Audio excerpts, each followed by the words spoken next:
बिस्मिल्लाहिर्रहमानिर्रहीम अस्सलाम वालेकुम। सो गाइस, आज का हमारा टॉपिक है test of divisibility by 6 and test of divisibility by 8। So पहले हम रूल को देख लेते हैं कि टेस्ट ऑफ डिविजिबिलिटी बाय 6 का रूल क्या कहता है। कहता है कि a number is divisible by 6 if it is even and if the sum of its digits is divisible by 3, or in other words combination of rule 2 and rule 3। सो इसको और आसान करके समझते गाइज, ये टेस्ट ऑफ डिविजिबिलिटी 6 का rule ये कहता है कि आपको जब भी कोई क्वेश्चन गिवन हो, लेट सपोज कोई भी क्वेश्चन में वैल्यू गिवन हो, आप उस पर कौन सा रूल अप्लाई करोगे?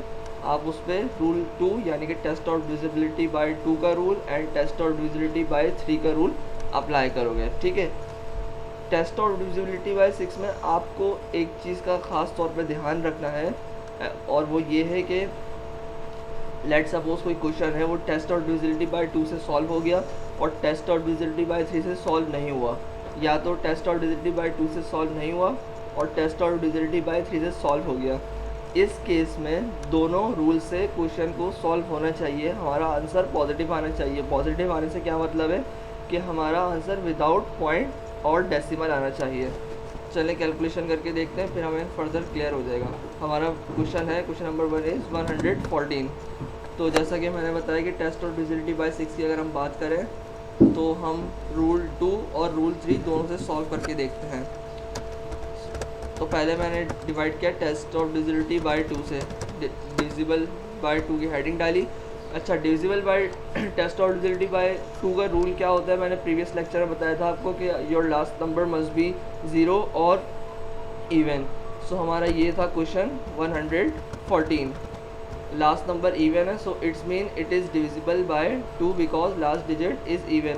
अच्छा, you can see that guys, I have highlighted last digit. Why I have highlighted last digit? Because we have to working on last digit in the case of test of divisibility by 2। अब हम पढ़ते हैं test of divisibility by 3 की तरफ। Test of divisibility by 3 का rule क्या कहता है कि sum up all the digits and divided by 3। आप तमाम के तमाम डिजिट्स को क्या करें, उसका सम कर लें। सम करने के बाद उसको डिवाइड करें 3 से। क्यों 3 से डिवाइड करें? क्योंकि टेस्ट ऑफ डिविजिबिलिटी बाय 3 की बात हो रही है।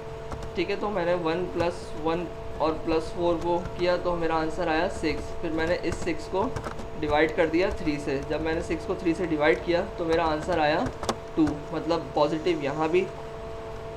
If I check it divisible by 3, so I got positive answer, and in the case of divisible by 2 I also got the positive answer. क्यों? क्योंकि लास्ट डिजिट हमारा क्या था? बज़ाहिर मैंने सॉल्व नहीं किया, लेकिन हमें क्लियरली दिख रहा है कि लास्ट डिजिट हमारा क्या है? इवन है, तो ये 2 से डिवाइड हो सकता है।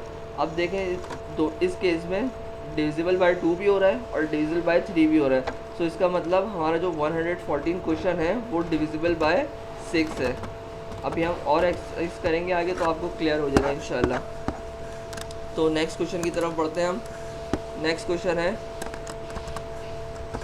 241122।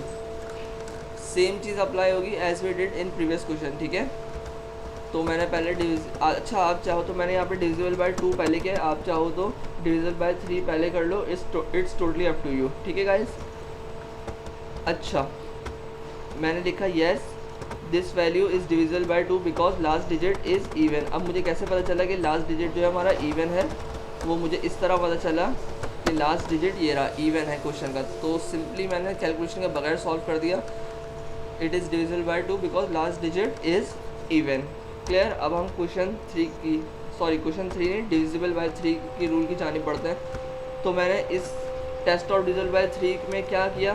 तमाम के तमाम डिजिट्स को ऐड कर दिया, यानी कि इन डिजिट्स को ऐड कर दिया। 2 + 4 + 1 + 1 + 2 + 2 = व्हाट? 12। मेरा आंसर क्या आया? 12 आया।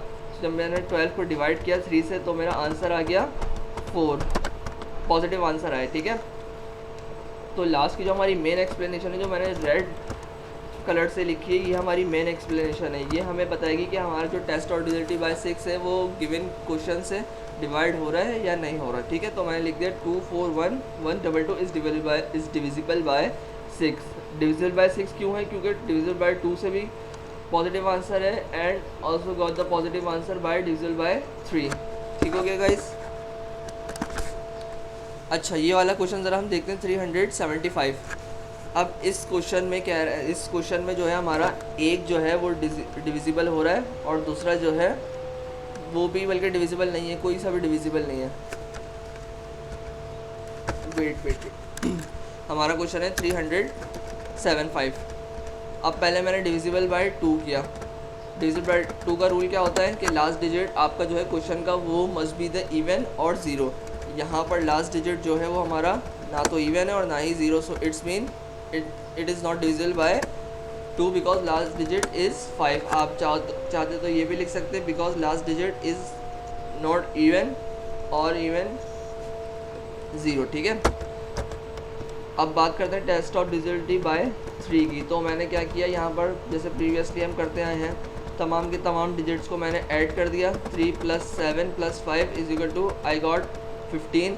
जब मैंने 15 को 3 से डिवाइड किया तो मेरे पास आता है 3 5 ज़ा 15। तो यहाँ पर जो मैंने लिख दिया है by mistake 375 is divisible bye, यहाँ पर आएगा, सॉरी मैंने बाय मिस्टेक यहाँ पर नॉट लिख दिया। 375 तो हमारा डिविजिबल हो रहा है 3 से, लेकिन डिविजिबल बाय 2 जो है वो हमारा सॉल्व नहीं हो रहा। ठीक है, एक हमारा पॉजिटिव आंसर है, एक नेगेटिव आंसर है, तो that's why I wrote down here 375 is not divisible by 6। अच्छा, मैंने जैसे स्टार्टिंग में कहा था बिल्कुल ही कि जब आप टेस्ट और डिविजिबिलिटी बाय 6 की बात करें तो आपका जो आंसर है, यानी कि जब क्वेश्चन आप सॉल्व करेंगे तो डिविजिबल बाय 2 और डिविजिबल बाय 3 दोनों से सॉल्व होना चाहिए, तभी आपका टेस्ट और डिविजिबिलिटी बाय 6 सॉल्व हो पाएगा। ठीक है, अदरवाइज एक सॉल्व हो रहा है एक नहीं हो रहा तो आपका क्वेश्चन सॉल्व नहीं हो सकता। Hope it is clear for you guys. अब हम बढ़ते हैं टेस्ट और डिविजिबिलिटी 8 की तरफ। टेस्ट ऑफ डिविजिबिलिटी 8 हमारा क्या कहता है, रूल पढ़ लेते हैं। Rule, a number passes the test for 8 if the last 3 digits form a number is divisible 8। अच्छा, क्वेश्चन है हमारा क्वेश्चन नंबर 1 19,640। अब रूल 8 क्या कहता है कि you have to work on last 3 digits.